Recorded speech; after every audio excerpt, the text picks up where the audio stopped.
previously. Well, here we are. The Smuggler's Moon. Sure doesn't look much like a Jedi. And it looks like you're not alone. I have felt it too, my lord. A disturbance in the Force. Do you feel it is a... You are the darkness in which all life dies, my lord.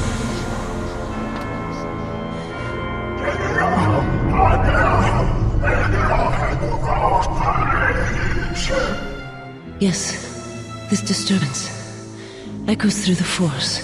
I can follow it to its source and bring it to you. If you seek to aid everyone that suffers in the galaxy, you will only weaken yourself and weaken them. I am Visquis, a representative of an exchange of shipping interests here on the Smuggler's Moon. I am expanding an invitation to you to join me in my private lounge within the Tar, where we may speak without being disturbed. Watch yourself, and don't be too long. I'll keep an eye out here until you return, and I know just the place.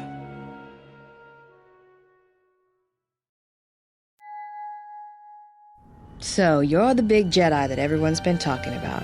You don't look so tough to me. I thought you Jedi were supposed to be smart, and here you are running around Nar Shaddaa sticking your lightsaber into everyone's business. Well, she didn't quite get to lightsaber reconstruction yet, but point taken, as intended. What, were you planning to save everyone on this moon?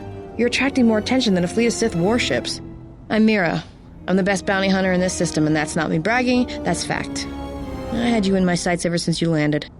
I've been watching you run all over the refugee sector like a bantha, and for someone with a price on their head as high as yours, you sure don't know how to keep a low profile. Look, I know that squid-head Visquis sent you a message to meet him in the Tar. He works for Goto, and it's a trap. I'm betting he's gonna lure you in there, start a fight, and then he's gonna wrap you up and deliver you to Goto, dead, claiming you attacked him. For that, he will need to kill her first, but she may extract some information she needs from Visquis before he tries. Visquis' personal plans to betray Goto change nothing. If I know about it, that means everybody else on this moon knows about it, or will soon enough. And when that happens, the bounty hunter truce is off. That means things are gonna get real ugly real quick. If the truce breaks, the bounty hunters will turn on her, but also each other. In such a chaotic state, she is prepared to handle them. Now, I don't think you get it. They're not gonna come after you. I think your friends are the ones in trouble. Well, this sure beats staying on the ship. A few drinks to keep me on my toes, a few games of Pazaak to keep the mind alert. Should be enough to keep me out of trouble until our fearless leader straightens things out. Give me a hit of Juma, and keep them coming. Well, looks like staying on the ship was a bad idea after all. So, I don't think I caught your names. You two work here, or? They are indeed dancers. They were slaves once, but not any longer. Yeah? What happened to your master? They say their master was made deceased. They only serve themselves now, and him, if he so chooses. No, I'm not here for the Nar Shaddaa nightlife. No, actually, I'm here protecting someone, keeping them out of trouble, by acting as a distraction for people looking to harm her. Don't get me wrong, I appreciate the attention, but I had you two pegged as assassins as soon as you walked in here. The clothes and the concealed weapons kind of gave it away. Clearly a most effective distraction. They say they only seek the exile, and if he does not submit, they will simply kill him, then seek out another of his allies, until they find one willing to cooperate and deliver her to them. Why don't you two Shuddas try it and we'll see what happens?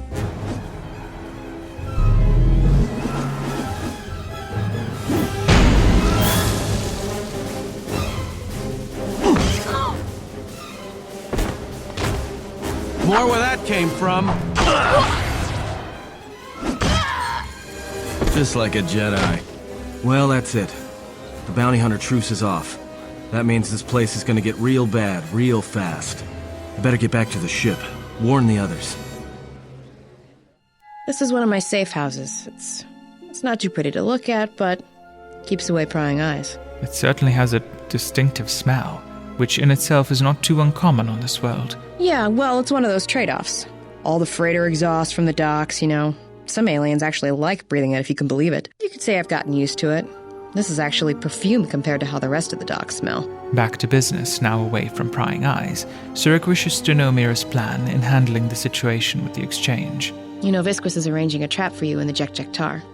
No surprise there. Thing is, he intends to cut the bounty hunters out of the loop and deliver you to Goto personally. But from what she heard, someone, presumably Goto, is preventing anyone from claiming the bounty. Well, Goto posted the bounty, then told them not to try to capture you. There's another Jedi on this moon, and Goto thinks you came to make contact with him. He's hoping to capture two at once, but in order to do that, he has to give you a little freedom to find each other. Look, I don't know why you came to this moon. Maybe you got some problem with the Jedi Order. Maybe you want to get the bounty off your head. Maybe you're here to help people. I don't really care. The thing is, ultimately, you're going to have to meet with Goto. And the only way I see that happening is to let yourself get captured. And that's where I come in. I can bring you to him, no pain, no fuss, and what you two talk about is your business. Getting the credits for your capture is mine, so let's make a deal. Even if Mira is being truthful, to reach Goto, she will have to convince Visquis to stand aside and let her claim the bounty. The plan is too risky, and Surik is not willing to place her life in Mira's hands. She is willing to work with her, though, and go to Visquis together.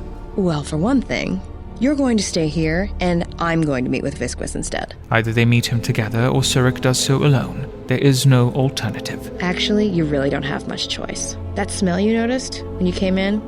Yeah, it's filtering through your lungs right now. Anybody without olfactory blockers, like I have, is going to start feeling dizzy and eventually fall unconscious. Good night, Jedi. Let me just take that environment suit, and I'll be back soon. Hey, we need to move out. Something happened. The truce between the bounty hunters and Nar Shaddaa is off. There's gonna be a war. She was told to meet alone. We cannot disrupt their meeting until the alien reveals the information he has. Look, we need to move. They're coming after us, not the exile. I'm not leaving the General behind. We either leave here together or not at all. Yeah, you're right. But I'm guessing we're in a lot more trouble than she is.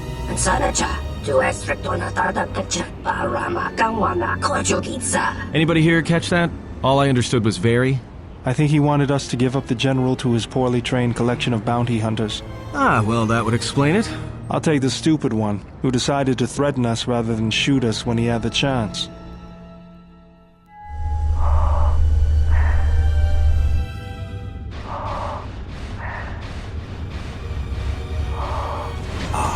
You have finally arrived. Please come in and remove that cumbersome suit. The air here is quite suitable for your kind. Good eyes, Hanhar. No wonder you're still number 2 on Nar Shaddaa. Restrain yourself, Hanhar. There is no need for violence. I gather from your conversation that this is not the Jedi I invited here. It is difficult for me to tell. You humans all look so alike to me. Perhaps you would care to explain what I owe the honor of this visit, and where I might find the Jedi? Yeah, and maybe you'd like to explain why you've decided to backstab Goto and claim the Jedi for yourself. He doesn't want anyone messing with the Jedi until he finds the other one. Everyone knows that. Ah, what a prime example of human arrogance. What you know is substantially less than what I know. Otherwise, you would not have come here. First, everything that goes on in the Jekjektar is invisible to Goto. It is something I discovered by accident, and have tested many times since to ensure accuracy. Second, I am not acting on Goto's orders. Not anymore. Hanhar and I reached an agreement to deal with Goto altogether, and collect a tidy sum from Boga. You signed on with Boga the Hutt? Visquis, you're dumber than I thought. There's no way Goto won't find out. He might. It is possible, but it is a risk I'm willing to take. You see, Voga is very tired of having his freighters hijacked by Goto. It is causing his word to have less weight on Nal Hutta. There is a leak in his operations here on Nar Shaddaa. Rather than simply find the leak and eliminate it, his anger has compelled him to eliminate the source of the irritation altogether. Unfortunately, Goto is very careful about showing himself to others. It is always holograms with Goto. Always. But I have a suspicion that Goto will reveal himself to a Jedi. Unfortunately, It is clear he will not reveal himself to a 2-credit bounty hunter with the audacity to try and strike a deal with me. So, please, tell me where the Jedi is. I'm not in the mood for negotiation. Yeah, right. I'm not telling you where the Jedi is. It's my bounty. And that means she's under my protection. How predictable. Very well.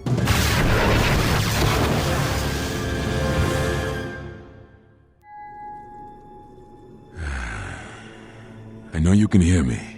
The numbness you feel should be wearing off soon, but not before we've spoken. When I first heard you were on Nar Shaddaa, I didn't quite believe it. I didn't think anyone could track me here, but I see I underestimated you. I've watched you as you have traveled the refugee sector. I've seen what you have done, what I refused to do. Even exiled, you are more a Jedi than I. If anything, know that your actions have convinced me I can stand by and watch no longer while the exchange closes its grip on this sector. I know a young woman went to meet with Visquis in your place. He will not negotiate with her. He will kill her. She was supposed to protect you, but I should have watched her more carefully. I intend to rescue her. I will return shortly, or not at all. If you have come to this moon for answers, or for revenge, then you will follow me. For if I fail, then you will be denied both. The effects of Mira's poison begin to wear off, quite rapidly too. She regains control of her senses in mere seconds and heads towards Jagdjak-Ta. She does not have another spacesuit at the ready, and returning to the Ebon Hawk may only additionally put her allies in danger. She has no alternative but to heed Master Zezkael's words and trust that she can endure the poisons long enough to reach safety. Having reached her destination, she enters the airlock compartment, which starts filling with cyanogen gas as soon as the door seals. No, she will never reach safety. The airlock didn't properly begin the transition to the fumes of the interior of Jagdjak-Ta, but she already feels irritation on her skin. The gas concentration must be very high. Before she even thinks of holding her breath, a small dose of the gas reaches her lungs, as if she inhaled a flame. And trust me, once the seizures start, you'll be dead. She immediately injects the antidote, giving a slight semblance of control. But her lungs need air.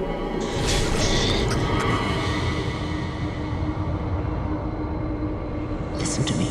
Clear your thoughts. Even if Kreia could reach her, by the time the external airlock unseals, she will be dead. Still you're breathing. Let the trace amounts of air in your lungs hold you. The Force can sustain you. Listen to it. Let it keep you alive until you reach safety. Kreia's guiding voice helps her calm her thoughts and reawaken forgotten training, even as her lungs cry out for air. Of course, breath control, the ability allowing any Jedi to suspend the body's instinct to shut down. It is an old technique similar to the healing trance. Some Jedi can hold their breath for hours, even days. She will only need a few minutes. Surik takes the moment to focus and get used to this peculiar sensation of not breathing and allowing the Force to sustain her and mend the damage. Once her lungs feel as her own again, she steadily forms a thin barrier around her body to gently push away the toxins, allowing the Force to also undo the damage to her skin. Her mind focused and body protected, she steadily proceeds into Jagdjak-Ta, making her way to Visquis' chambers. But once there is no one but his Twi'lek servants. The air here must be pure, given their presence. One of the attendants says that Visquis escaped through the old ventilation ducts leading to his private chambers.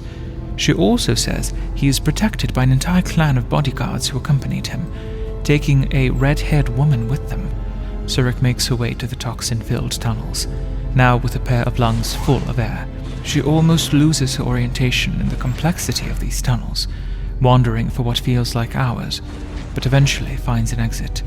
But the door is sealed, another case where a lightsaber would prove useful. Attempting to rewire it would take time and focus. Perhaps she should head back and...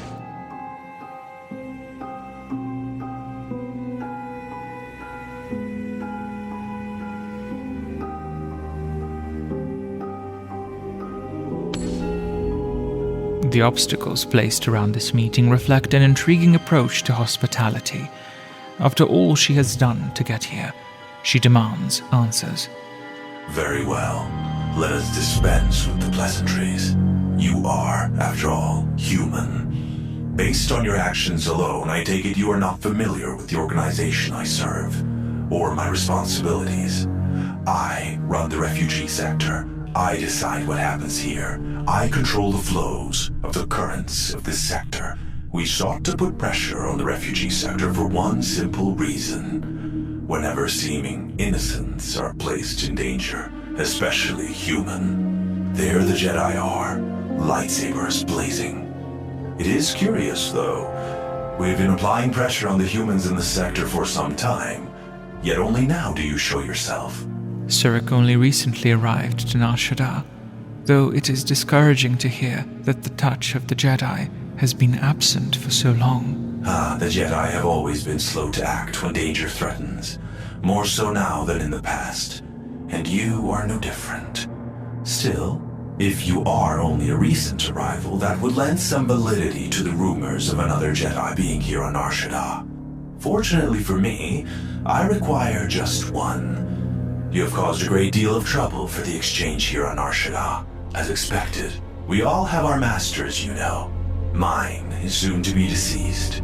Goto is the one who placed the monumental sum of credits upon your head. Your price is so high that any bounty hunter who captures you would be able to buy their own planet. But then he ordered that you are to be unharmed, only observed. We were told to be patient. I, however, chose to act before he gives the order for your capture. You are clearly very important to him. For what purpose, I do not know, and that makes you the perfect bait. Fortunately, you sought me out, attacked the exchange, and I had no choice but to capture you. Goto won't be able to resist, and once he comes to claim you, I will kill him. Now, it is time for you to rest, Jedi. The gas isn't. No matter. A corpse will have to suffice. I order you all, attack the Jedi.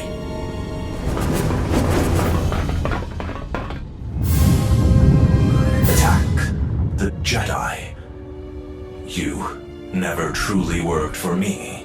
While the Jedi remains on Nar Shaddaa, my eyes shall watch her. Goto, I was only trying to bring the Jedi to you. Please, take her. I offer the human as a gift, freely, as I would my... Enough!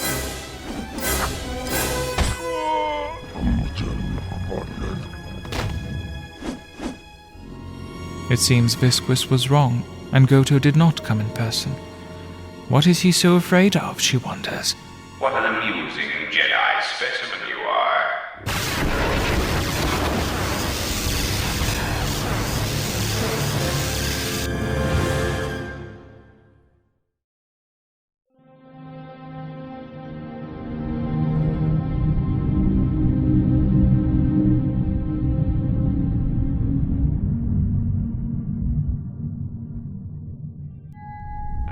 I was expecting someone taller. I am Goto, one of the officials representing a percentage of non-sanctioned trading here in both the YouTube system and Republic space. I am already wasting precious minutes in granting you this audience, and I do not wish to waste any more. I have gone to considerable expense and effort to bring you here. It is because I have a job for you. Unless this is part of standard recruitment, Goto certainly has an unusual way of asking for help. Yes, but I am not in the habit of asking for things. There is something important to me I need protected. The Republic, it is broken. What happened on Paragus has set in motion events that I can no longer control. Not to be melodramatic, but I fear it has broken the galaxy irrevocably. In one standard month, the Republic will collapse. Not due to war or secession, but because it lacks the infrastructure to support itself. A standard month? The Republic is in bad shape, but it is still recovering from the Jedi Civil War. It is unknown to all but a few, but the Republic lost the Jedi Civil War. At the time of their defeat, the Republic was on the brink of collapse. Rather than remain, however, Revan chose to leave known space. A frustrating turn of events, as a rallying figurehead could have done much to restore order. Yes, that is a shame, but where does she fit into this? She's a former Jedi, not a political figure. There is something moving in the galaxy that lies beyond the ability of my instruments to detect or predict. Whatever this presence is, it is staging strikes at key figures throughout the Republic, and through some unknown means, it is causing the destruction of worlds. KOTOR, a Miraluka world in the Mid-Rim, was one such place. I have reason to suspect there was a gathering of Jedi on that world when it was rendered lifeless. I cannot find any pattern in these attacks, and it is a source of frustration to me. There is some clue, however, that perhaps the Jedi are linked to these attacks, or that the targets are significant in some way I have yet to discover. So he wishes to stop the Sith threat. For the time being, it seems, their goals are aligned. You misunderstand me. I do not wish to stop the Sith any more than I wish to stop the Jedi. I do not care which one triumphs. I only want the universe to settle down for a while, catch its breath. All these constant crises are getting somewhat repetitive. But Goto is the head of the Exchange Crime Syndicate. Why should he care what happens to the Republic? You could say I am something of a patriot. The problem is I can find no side to choose. Both are hidden from me, as they seem to be hiding from each other. It is like a derived board, where neither player can see the other, nor see all the pieces. Perhaps Pazaak might be a better option. Pazaak bores me. I often suspect my opponent of cheating. I prefer predictable games, such as galactic economics.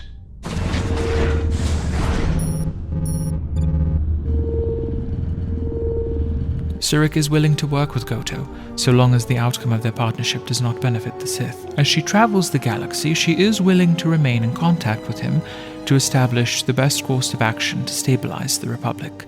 Well, there is where we are at cross purposes. I cannot set you free. You have a tendency to cause dangerous repercussions wherever you go, and I would rather keep those to a minimum. The galaxy really is a fragile place right now.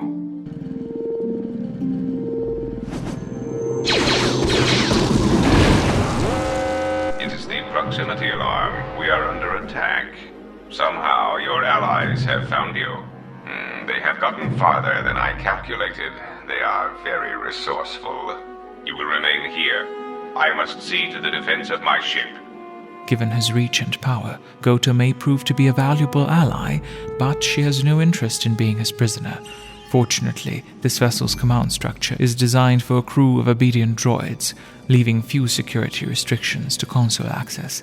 She cannot help but wonder if this ship was ever even touched by an organic lifeform apart from Goto. While access to the primary systems is not possible from here, she sees enough to learn that, much like the rest of Nar Shaddaa, the Ebon Hawk's crew did not actually locate Goto's yacht. Instead, they changed its signature to appear as one of Voga's freighters. It was tracked immediately upon detection. Quite a clever move, but this also means every morsel of droid power on this yacht is now directed at them. I suggest you surrender. Your chances for escaping this vessel are near zero, and your chances of survival are rapidly approaching that number.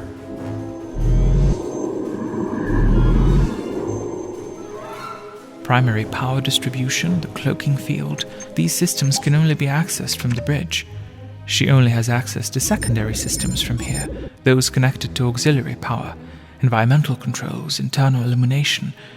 But the cloak is also connected to auxiliary power. With the bounty hunter truce off, any hunter in the sector would rush to Goto's yacht if they knew where it was. Revealing the ship would provide an excellent distraction.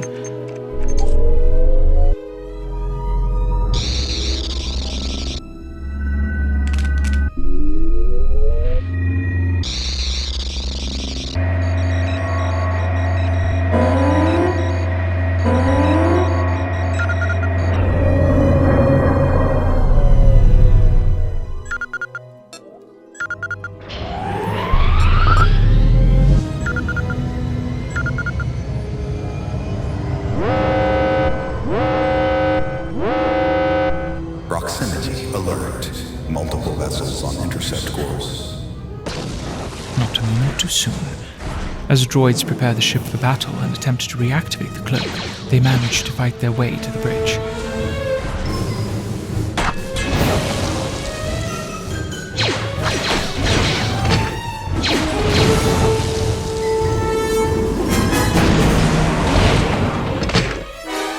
Proximity alert. Multiple targets detected. With the grip on the Hawk disabled, and the cloak now permanently offline, the path is clear. They rush to escape before this vessel is destroyed.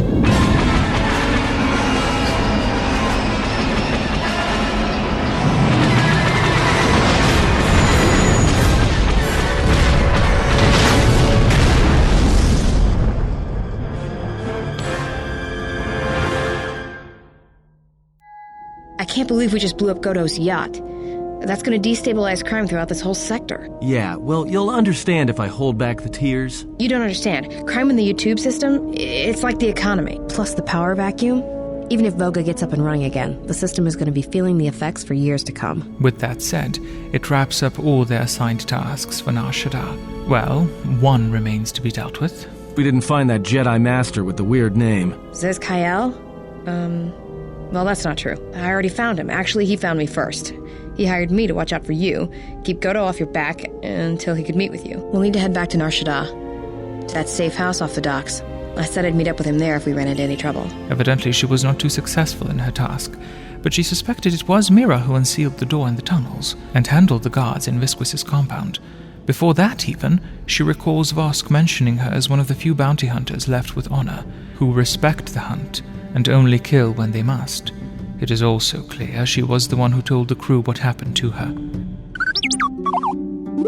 T3 then infiltrated Voga's warehouse and stole the transponder codes, allowing the Ebon Hawk to pose as bait, and the crew came to the rescue. It seems Mira would be a useful ally, given her skills. It's safe to say that the outcome of their journey to Nar Shaddaa was most favorable in the end. Almost. What do you want now? If you thought to escape my notice so easily, you would be wrong. As a token of my goodwill, I present to you a gift, this droid. It will serve you well on your journey. She would think Goto would be a lot more upset at having his yacht destroyed. She also thinks they'll do just fine without one of his droids hovering around. You would be surprised at how little I care about what you think. It is also insurance in the event that our arrangement is compromised. While thankful for the gift, she, along with everyone on board, will feel more comfortable and safer once the droid is disabled. That would be unfortunate. I would merely lose a droid, while you would lose your entire ship and a sizable chunk of whatever planet you were on when you tripped the failsafe detonator. She's far too valuable to him, he's bluffing. Oh yes, I excel at that. Regardless, testing it would benefit neither of us, I assure you. Do not be concerned. The detonator is primed only when the droid's behavior core is tampered with. If we enter combat, such actions will not trigger an explosion. As much as I need you, you will find you will need me as well, and this droid will prove useful on your journey. The droid stays then, as if her opinion mattered. But Goto may only use it to relay information. After all, he cannot destroy her if she disobeys. I cannot harm you. You are the key to saving the Republic. Pray that you do not prove yourself otherwise. That is it then. The last thing left on Nar Shaddaa is to talk to Master Zez-Kyle. She looks forward to getting the answers she came for.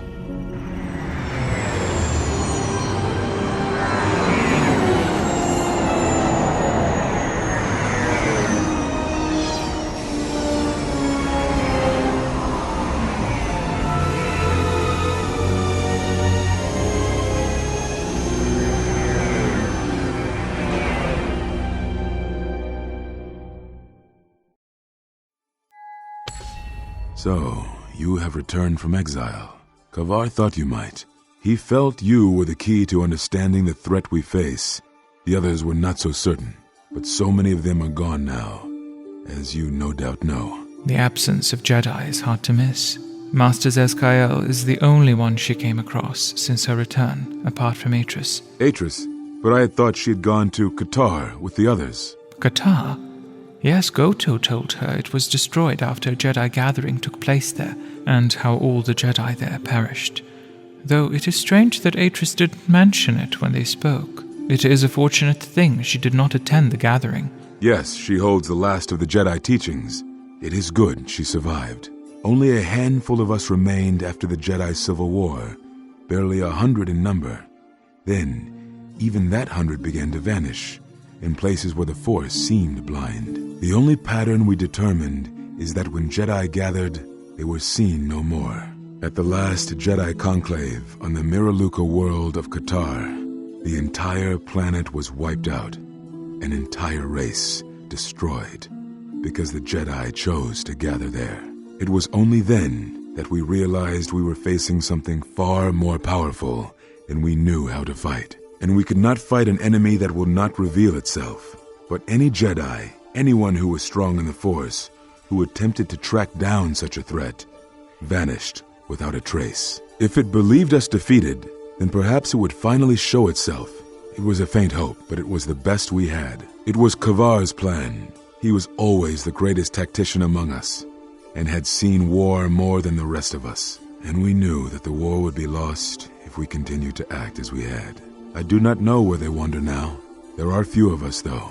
Too few, and I have not heard from them in some time. And that is where they hid from the galaxy and from each other. But as she found him, especially here, she is confident she'll find the others as well. I had thought perhaps that here upon the smuggler's moon, I might find some evidence of the threat we faced. The strong currents of life here on Nar Shaddaa make perceiving a Force user difficult. I could use it to cloak my movements and watch without being discovered. But that is not the whole truth. In her time here, she witnessed much, but not a single mark of his passing. He watched the world struggle, but never once acted, never once helped, never once sent a single echo that may return to him and lead him somewhere, for it may reveal his presence. No, you are right.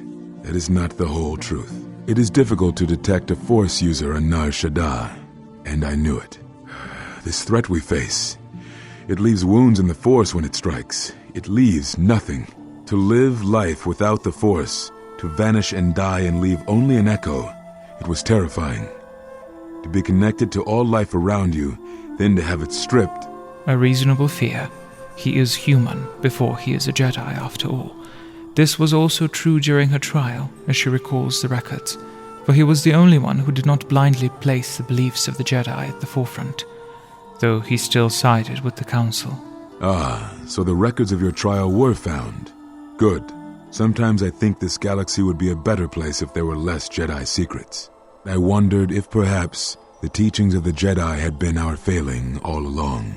There have been so many failures by teachers who believed in the code with all their being. Master Arca failed Ulic, as Master Boss failed Exar Kun. Ulic, Keldroma, Malak, Revan, you, all Jedi. There is something wrong in the Force, a wound, a sound that is growing, like a scream. You can hear it echo on Nar Shaddaa, sometimes when the moon is on orbit. It is a frightening thing to feel, that perhaps being connected to all life is not enlightenment at all, but simply another doom. Is that why they cut her off from the Force? To spare her that doom? Is that what you think? We did no such thing, but it is a technique that has been used as punishment in the past, yes. What caused your loss, I fear, was different. We did not understand it fully then, and only recently do I feel we may have become enlightened. The other masters may have more knowledge of this, but I do not. And I do not know if they even live. Does it matter? It seems your power has returned. Perhaps the loss was not a loss at all. Of course it matters. Something happened to her. Something changed her being. They said they saw an emptiness within her, and she must understand what it is and how it came to be. We vowed never to speak of it, and although I would not keep promises to Jedi, I keep promises I make to others. And Kavar was a friend. If we were gathered as one, then the promise might be revoked. Until then, I can say nothing. Now I must take up the role I was ready to cast aside. And we Jedi will need to stand together. It is easy to cast blame, but it is perhaps time the Order accepted responsibility for their teachings and their arrogance, and come to recognize that perhaps we are flawed. Not once did I hear one of the Council claim responsibility for Revan, for Exar Kun, for Ulik, for Malak, or for you. Yet, you were the only one who came back from the wars to face our judgment. But it didn't matter, for they all judged her actions as wrong, those of a fallen Jedi. She had been foolish to hope that they would see her deeds and learn something from her choices.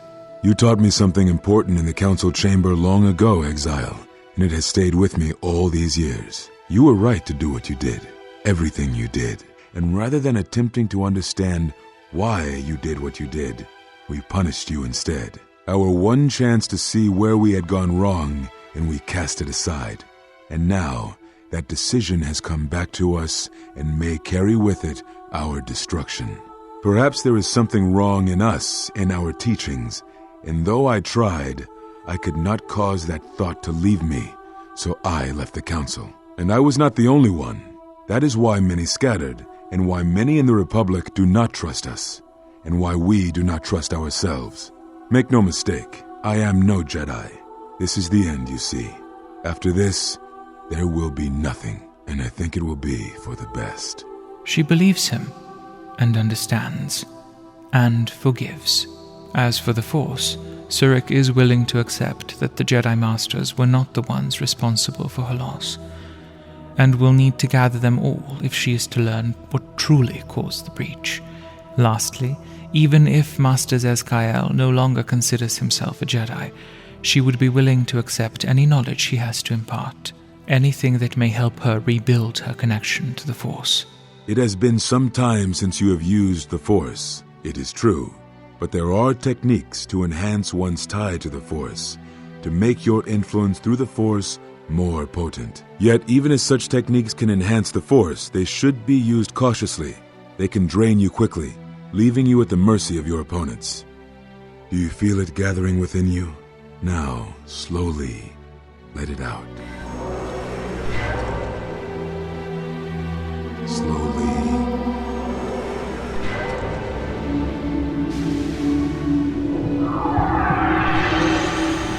Perhaps exile has been good to you indeed. It has certainly not dulled your instincts, nor the speed at which you learn. Surik also takes the opportunity for learning and inquires about Force bonds. Such bonds are a connection that can be formed at moments of crisis, or in the slow understanding that grows between master and apprentice. It was something you were gifted with, as I recall. You formed such attachments easier than most, even to those who could feel the Force only faintly. Even Vrook could not ignore it, which is saying something. It seems this inherent trait is acting as a double-edged sword, for the Force bond is helping her regain her connection to the Force, but also puts her in danger. She would sever it, but fears it may result in death. That is most unusual and unnatural. I have never heard of a bond of such strength. There were a few within the Order who knew more than I did of such bonds, but their students were few, lost in the Mandalorian Wars. It was rumored that Revan studied such bonding deeply, both through the Jedi histories and with certain teachers, before he left the Order and went to war. How would one break such a bond, she wonders. A bond between two living beings is not something easily broken. It is not a choice. It is like breaking a feeling, like turning away from the Force. To break a bond, your feelings would have to change, or one of you would have to die. But even then, the bond wouldn't go away. It would simply be empty. A wound. A wound? Perhaps the other masters will be able to provide more information. She should see to it once they're gathered. I shall go to Dantooine, to the ruins of the Enclave. If you gather the others, I will meet you there. And thank you, Exile. You're returning. It is good that you are back among us. After a long discussion with her newfound ally, Mira decides that she would like to accompany the exile on her journey. Relations on Nar Shaddaa will likely be in a chaotic state for some time, after all, and even though she might not be compensated for her contribution, Mira is willing to offer her talents and knowledge, both of which will surely prove useful on the journey. Something wrong? Not as of yet. Even though Surik suspects this might not be the last time she sets foot on the smuggler's moon, her work on Nar Shaddaa is done, and the Ebon Hawk is ready to depart to its next destination.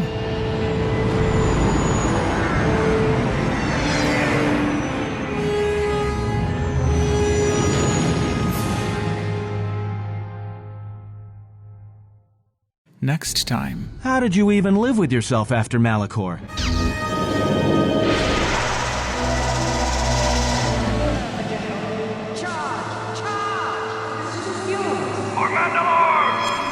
Hold it right there. We've got you surrounded. Great, just what we needed. Mandalorians. He gave you your orders, then abandoned you at the edge of the galaxy.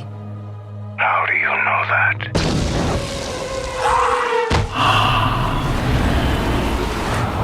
Wait a moment. I sense there is a disturbance in the camp. Mandalorians, we've got company. Stealth targets have breached our perimeter.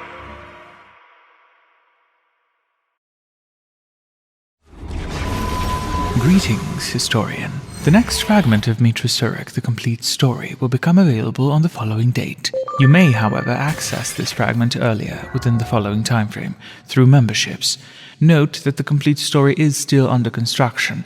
As fragments are formed, they will be made available to you. At the time of this fragment's appearance, the completion of the full story is indicated below. These story fragments will try their hardest to arrive on the first Saturday of every month. And as streams also typically take place on Saturdays, join them to share your thoughts and opinions. There may be one taking place shortly after this video, so examine the top of the description for more information. The knowledge has been imparted to you. Upon our journey, the pieces shall fall into place.